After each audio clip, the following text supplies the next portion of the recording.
सबको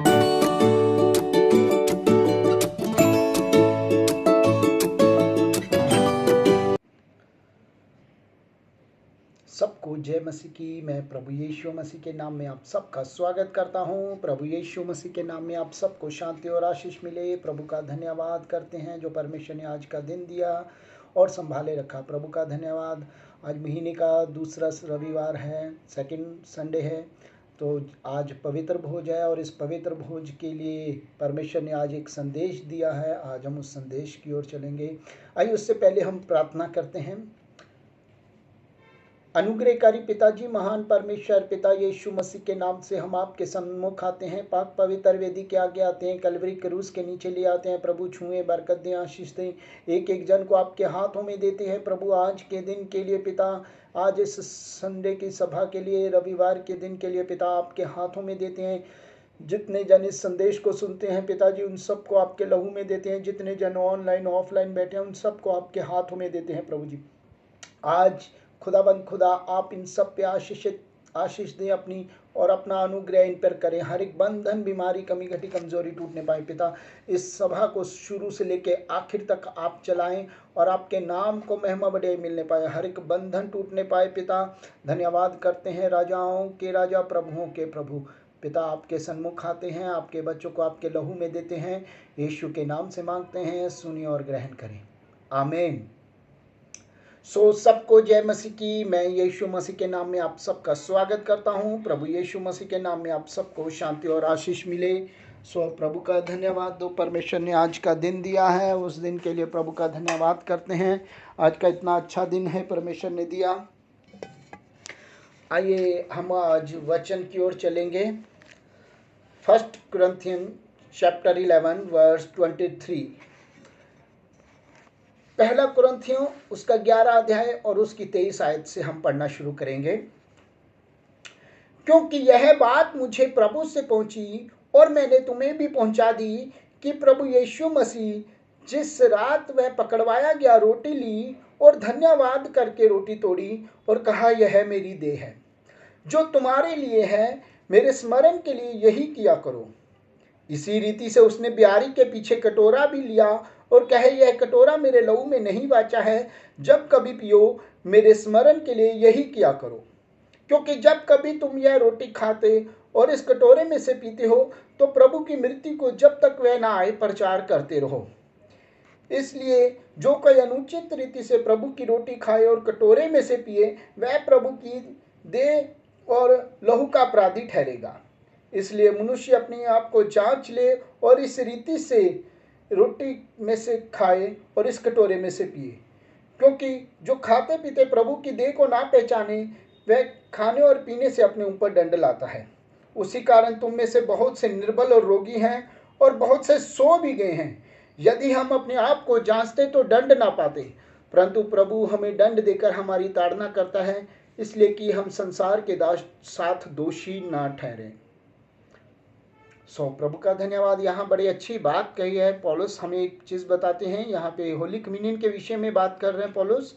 वह क्या कहते हैं कि यह बात मुझे प्रभु से पहुंची। किससे? प्रभु से। क्योंकि जिस वक्त प्रभु यीशु मसीह ने पवित्र भोज, अंतिम भोज लिया, उस वक्त पौलुस वहां पे नहीं था।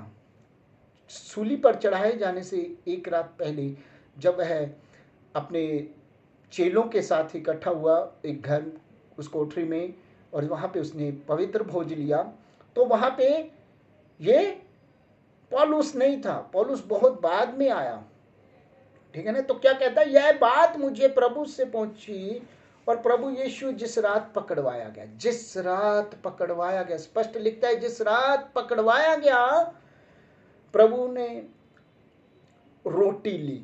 उसने कहा रोटी ली। यहां पे रोटी किसे दर्शाती है? यीशु मसीह की देह को। यीशु मसीह आज हमारे बीच में है। उन्होंने अपनी देह हमारे लिए तोड़वाई। जिस रात यीशु मसीह पकड़वाए गए, उन्होंने अपने आप को दे दिया हमारे लिए। जब उन्होंने हमारे लिए अपने आप को दिया तो क्या हुआ? हम बलिदान के रूप में इकट्ठे रहे। हम सोचने लगे कि हम क्या करेंगे, हमारे जीवन में कार्य क्या होगा। लेकिन यीशु मसीह ने हमारे लिए अपना बलिदान दिया। उन्होंने मार खाई, कोड़े खाए, लहू बहाया।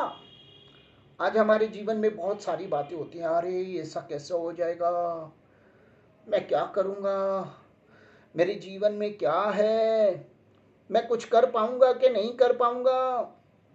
लेकिन बाइबल बताती है यीशु मसीह ने अपने आप को जिस रात पकड़वाया गया, अपने आप को हमारे लिए दे दिया। यशायाह नबी की किताब उसके 53 अध्याय में लिखा है, वह हमारे अपराधों के लिए घायल हुआ और हमारी शांति के लिए उस पर ताड़ना पड़ी। हमारे लिए उसने अपनी देह को तुड़वा दिया, अपनी देह को तुड़वाया उसने। जब आप पवित्र भोज में होते हो तो उस बात को स्मरण करो कि यीशु मसीह उस रात क्या हो रहा था उसके साथ। लिखा है, उसने रोटी ली और धन्यवाद करके तोड़ी और कहा, यह मेरी देह है जो तुम्हारे लिए, यह मेरी देह है, यह यीशु मसीह की देह है, वो देह जो तुम्हारे लिए तोड़ी गई। उस रात गतसमनी के बाग में जब वह प्रार्थना कर रहा था तो वह बहुत व्याकुल हो गया। मरकुस की किताब में लिखा है, उसने अपने चेलों से कहा, मेरे लिए प्रार्थना करो, मैं इतना व्याकुल हूं कि मरने पर हूं। क्योंकि जिस व्यक्ति के बहुत ज़्यादा गहरी चोट लगी होती है या बहुत लगने वाली जैसे एक्सीडेंट का भय, तो वह बहुत होता है और उसे मालूम था कि अब आना मेरे लिए क्या है। वह वहाँ प्रार्थना करते हैं। बाइबल बताती है उन्होंने प्रार्थना की, हे प्रभु अगर तेरी इच्छा हो तो यह कटोरा मुझसे हटा ले, यह कटोरा मुझसे हटा ले, लेकिन तेरी इच्छा पूरी होने पाए, तेरी इच्छा पूरी होने पाए, प्रभु की इच्छा पूरी होने पाए। और क्या देखते हैं, वहां पे वो प्रार्थना करके जैसे हटे तो वहां पे क्या है, रोमी सैनिक आ गए। रोमी सैनिक आए और उन्होंने यीशु मसीह को पकड़ लिया, मारते हुए लेके गए। उन्होंने रोटी अर्थात अपनी देह को दिया और उसे तोड़ दिया। यीशु मसीह ने अपनी देह को दिया और उसे तोड़ा और उन्होंने उस रोटी को अपनी देह बोला। उन्होंने जिस तरह वहां पे उस रोटी को तोड़ा, उसी तरह क्या हुआ, गतसमनी बाग से जब यीशु मसीह को लेकर के गए तो वहां पे उन्हें भी तोड़ा गया। उनके शरीर पर मार पड़ी, कोड़े पड़े, थूका गया, लाते मारी, घूंसे मारे गए, इवन उनके सिर पर कांटों का ताज डाल दिया गया, ठोका गया, कीलों से तोड़ दिया गया। वहां पे उन्हें खड़ा किया गया, बेइज्जती की गई, थूका गया, क्या, उनकी बेइज्जती करने के लिए। लेकिन यीशु मसीह ने नहीं कहा कि नहीं, उन्हें मालूम था यह मेरी देह है जो मेरे लोगों के लिए तोड़ी जा रही है, यह मेरा जो शरीर है मेरे लोगों के लिए तोड़ा जा रहा है, जो मुझ पे विश्वास करेंगे उनके लिए यह शरीर है। क्या आज हम यीशु मसीह पे विश्वास करते हैं? हम बहुत विश्वास करते हैं, हम कहते हैं हम यीशु हमारा है, हमारे साथ है, हमारे साथ रहता है, मैं यीशु मसीह पे विश्वास करता हूं। लेकिन आज ये चीज वहां पे पौलुस बता रहा है कि जिस रात यीशु मसीह पकड़वाया गया, उसने रोटी ली और उसे तोड़ करके कहा, यह मेरी देह है। जिस तरह उसने रोटी को तोड़ा, इसीलिए उसने आपके लिए अपने बदन को भी तोड़वाया। उसे मारा गया, थूका गया, घूंसे मारे, थप्पड़ मारे, कोड़े मारे गए। बाइबल बताती है 39 कोड़े पड़े, वो हमारी बीमारियों के लिए थे। जैसा कि यशायाह नबी लिखते हैं 53 में कि हमारे ही कारों, अपराधों के कारण उस पर ताड़ना पड़ी, हमारे कारण, हमारी शांति के लिए उसने मार खाई, कोड़े खाए कि हमें शांति मिले। आपके लिए उसने ये किया। और आगे क्या कहते हैं, ये जो तुम्हारे लिए है मेरे स्मरण के लिए यही किया करो। उसने रोटी तोड़ने के लिए इसलिए नहीं हमें कहा कि आप महीने में आओ एक बार रोटी तोड़ो, उसने इसलिए कहा कि जब इस रोटी को तोड़ो, याद रखो कि मेरी देह को तुम्हारे लिए तोड़ा गया था। मेरे लहू बहाने से, मेरी इस देह को तुड़वाने से, उस पर मार खाने से, कोड़े खाने से तुम्हें चंगाई मिली है। जब तुम ये सोचते हो तब तुम्हारे लिए वो कार्य होता है। और उसने क्या कहा आगे, इसी रीति से उसने बियारी के पीछे कटोरा भी लिया और कहा, यह कटोरा मेरे लहू में नई वाचा है, जब कभी पियो मेरे स्मरण के लिए यही किया करो। यह कटोरा मेरे लहू में नई वाचा है। लहू किसका? यीशु मसीह का। बाइबल बताती है, जकरिया की किताब में उसने कहा, मैंने तुम्हें लहू से खरीद लिया है, मैंने तुम्हें खड्डे से उभार लिया है, मैंने तुम्हें अपने बेशकीमती लहू से खरीद लिया है। बिना लहू बहाए पापों की से मुक्ति नहीं है, पापों से शुद्ध नहीं हो सकते। पुराणों में बताया गया है, पुरानी किताबों में भी बताया गया, कई व्याख्यानों में, इतिहासकारों में लिखा गया कि जब भी कभी हमें पापों से मुक्ति चाहिए होती थी, हम परमेश्वर के पास जाते और लहू की बलि देते। बाइबल बताती, पुराने नियम में परमेश्वर ने बलियों का जिक्र किया, होम बलि, मेल बलि। जब बलियों का जिक्र किया तो आखिर में भजन संहिता में आकर परमेश्वर बात करके कहता है कि क्या मैं तुम्हारे लहू और मांस का भूखा हूं? क्या मैं तुम्हारी बलियों का भूखा हूं? क्योंकि उसने तय कर लिया कि ये लोग देते हैं और फिर पाप करते हैं।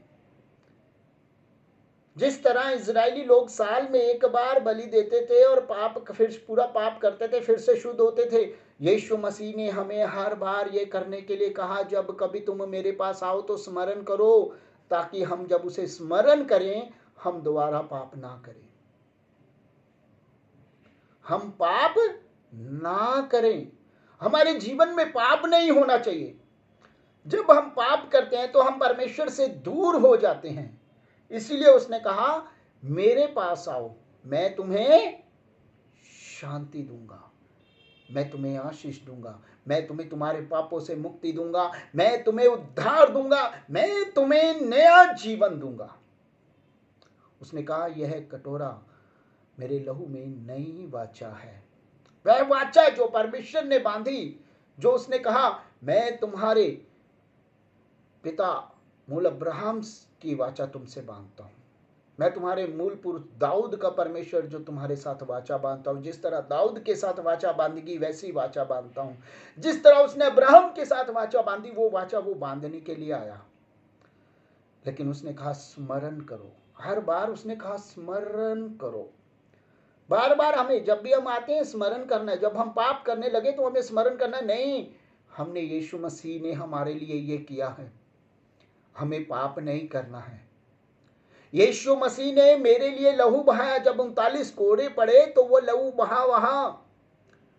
जब उसके हाथों और पैरों में कीलें ठोकी गई तो वहां हाथों और पैरों से कीलों से लहू निकल रहा था। जब उसके सिर पर कांटों का ताज लाया गया, उसको ठोका गया, तो उसके पूरे सिर से, चेहरे से लहू बह रहा था। बार बार बहा लहू यीशु का तेरी शिफा के लिए, मेरी शिफा के लिए। बेकरार बहा लहू यीशु का तेरी शिफा के लिए, मेरी शिफा के लिए। माथे से टपका जहन आजाद हो, चेहरे से टपका रूप अपार हो, रूप अपार हो। धार धार बहा लहू यीशु का तेरी शिफा के लिए, मेरी शिफा के लिए। वो लहू जो यीशु मसीह ने बहाया, वो आपकी और मेरी शिफा के लिए बहाया। जो कोई विश्वास करता है उसके लहू पर ग्रहण करता है तो वह पापी नहीं ठहरता। बाइबल बताती है जब परमेश्वर के पास आते हैं तब क्या हुआ, जब इजरायली मिस्र में थे तो वहां परमेश्वर ने विपत्तियां डाली और वहां पे मूसा से कहा, जा मेमने का लहू अपने इजराइलियों के दरवाजे पर लगा दे और यह मेरी वाचा का लहू होगा। मैंने वाचा बांधी है कि जिस पर ये दरवाजे पर यह लहू होगा उस पर विपत्ति नहीं आएगी। वो मेमने का लहू जो यीशु मसीह का लहू है, आज वो लहू अगर आपके जीवन में, आपके दरवाजे पे, आपकी बॉडी पे, आपके परमेश्वर के जो टेम्पल है उस पर लगा होगा तो कोई परेशानी नहीं आएगी। ये वो लहू है जब हम कबूल करते हैं कि हाँ प्रभु मैं तेरे लहू से शुद्ध हो गया हूं। इसलिए उसने कहा जब भी कभी पियो तो मुझे स्मरण करो। हाँ, इसलिए क्या कहता है 27 आयत में मैं पढ़ने जा रहा हूं, इसलिए जो कोई अनुचित रीति से प्रभु की रोटी खाए और इस कटोरे में से पिए वह प्रभु की लहू और देह का अपराधी ठहरेगा। क्या ठहरेगा? अपराधी। आज हमें स्मरण करना है कि हम परमेश्वर के कितने पास हैं। अनुचित रीति क्या, हम आज की क्या है ना, हम परमेश्वर के पास तो आते हैं लेकिन हमारे काम आजकल के वैसे ही हो रहे हैं। हम प्रभु से दूर होने वाले काम करते हैं। हम सोचते हैं ऐसा नहीं होना चाहिए, वैसा नहीं होना चाहिए, ये नहीं होना चाहिए, वो नहीं होना चाहिए, लेकिन परमेश्वर आपके जीवन में अद्भुत कार्य करना चाहता है। वो चाहता है कि आप प्रभु के लहू से शुद्ध रहो। लेकिन हम ना, मुझे वहाँ पे बड़ा अच्छा दिखना है, मेरे सामने बैठा हुआ क्या सोचेगा, अगर मैं गिटार बजाऊंगा, अरे आज चर्च में ना लोग जाते ही परमेश्वर को खुश करने के लिए नहीं, इंसानों को खुश करने के लिए जाते हैं। अरे मैं आज अच्छा सुगंधित करके जाता हूँ, अपने आप को तैयार होके जाता हूँ, शीशे में खड़ा होके जाता हूँ, ये करता हूँ, वो करता हूँ, अंदर बुराइयां हैं। परमेश्वर के भवन में जाते हैं और स्पेशल कहेंगे आज तो हमने होली कम्युनियन लेना है। ऐसे में आप परमेश्वर के राज्य में प्रवेश ईमानदारी से नहीं कर पाओगे। इसीलिए उसने कहा जो कोई अनुचित रीति से खाए और इस कटोरे में से पिए वह यीशु मसीह की लहू और देह का अपराधी ठहरता है। इसलिए मनुष्य अपने आप को जांच ले। पहले अपने आप को जांचो कि तुम कौन हो, क्या हो, तुम्हारा स्वभाव कैसा है, क्या कर रहे हो। ऊपर से तो हाँ हाँ हाँ हाँ करते हो, बड़े अच्छे हैं, लेकिन अंदर में बुराइयां भरी हैं। यीशु मसीह ने क्या कहा कि जांचो कि तुम पर हाय, तुम ऊपर से तो सुंदर हो सजी हुई कब्रों के लिए, लेकिन अंदर हाड़ मांस की बदबू आ रही, गंदगी भरी हुई है तुम में। अपने आप को जांचो और फिर क्षमा मांगो।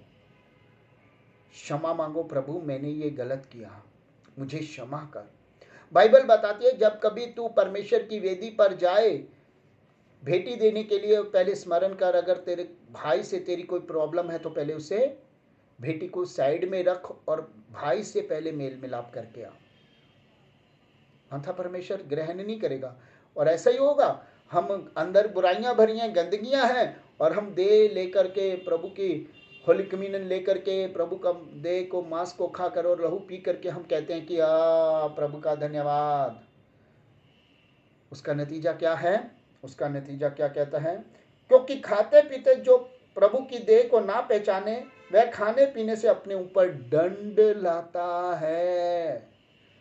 नुकसान हो जाता है, फिर उनका परेशानियों में पड़ जाते हैं, डिस्टर्बेंस में घूमते हैं, अपने आप को कहते हैं कि हम ऐसे नहीं, हम ठीक है, हम ठीक है, हम ठीक है। लेकिन परमेश्वर कहता है मैं तुम्हें जानता हूं। आज हमें अपने आप को देखना है, ठीक है ना, अपने ऊपर दंड नहीं लाना। इसी कारण तुम में से बहुत से निर्बल और रोगी हैं, बहुत से सो भी गए। बहुत से निर्बल हैं, रोगी हैं, बीमारी पड़े हुए हैं, बीमारों की शैया पर पड़े रहते हैं, हिल नहीं पाते। हाय, फिर कहते हैं प्रभु मैंने क्या किया। मैं बहुत जगह पे, ऐसी जगह पे गया, मैं एक बार एक जगह पे गया, मैं एक परिवार में गया, तो मुझे मीटिंग के दौरान मुझे लेके गए उस परिवार में, मीटिंग के बाद में प्रार्थना करने के लिए। जब मैं प्रार्थना करने लगा तो प्रभु ने मुझे कहा इसके लिए प्रार्थना मत कर, क्योंकि इन्होंने अपनी बहू को बहुत कष्ट दिया है, मारा है, इवन सलाखों से जलाया है। वहाँ पे 2 बुजुर्ग हस्बैंड वाइफ बीमार पड़े थे, मैंने उन्हें कहा, प्रभु कहता है कि अपनी क्षमा मांगो, मैं तुम्हारे लिए प्रार्थना नहीं कर सकता। अब मैं प्रभु की आज्ञा के अगेंस्ट नहीं जा सकता, इसलिए उसने कहा अपने ऊपर दंड लाता है। तुम में से बहुत से रोगी हैं, मृत्यु शैया पर डाल देता है। जब हम परमेश्वर के पास आते हैं तो हमें देखना होता है कि हम क्या हैं। अपनी गलतियों और गुनाहों को मानो और परमेश्वर के पास आओ। यदि हम अपने आप को जांचते तो दंड ना पाते। जांचते, यहां देखो क्या लिखा है 31 में, 1 कुरिन्थियन चैप्टर 11 वर्स 31 में लिखा है, यदि हम अपने आप को जांचते तो दंड ना पाते। आज हमें दंड नहीं पाना है, हमें परमेश्वर के पास रहना है। जब हम दंड पाते हैं तो क्या होता है, हमारे जीवन में डिस्टर्बेंस आ जाती है और हम कहते हैं हम तो ठीक नहीं हैं। इसीलिए परंतु प्रभु हमें दंड देकर हमारी ताड़ना करता है कि संसार के साथ दोषी न ठहरे। वह हमें इसलिए भी दंड देता है कि हम संसार के साथ न्याय के दिन दोषी न ठहरें। परमेश्वर हमें आशीष देना चाहता है, यीशु मसीह हमें ब्लेसिंग देना चाहता है। हमें प्रभु के पास आना और कहना, प्रभु मैं तेरे पास आता हूँ, मैं तेरे पास आता हूँ। आइए हम अपनी आंखें बंद करें। अनुग्रहकारी पिताजी, महान परमेश्वर पिता यीशु मसीह के नाम से मैं आपके सन्मुख आता हूँ। आज इस सुंदर समय के लिए, घड़ी के लिए, इस वक्त के लिए अपने के हाथों में देता हूँ पिता। इन्हें छुएं और ब्लेस करें। आपके बच्चों को आपके लहू में दे देता हूँ, इनके जीवनों में अद्भुत कार्य होने पाए पिता। धन्यवाद पिता, आज का वचन इन सबके हृदयों में कार्य करने पाए और इनकी सारी बुराइयां निकलने पाए और ये समझने पाए कि वाकई में अपने आप को जांचने का मतलब क्या है। यीशु मसीह के नाम से मांगता हूँ, सुनिए और ग्रहण करिए, आमीन। सो प्रभु का धन्यवाद।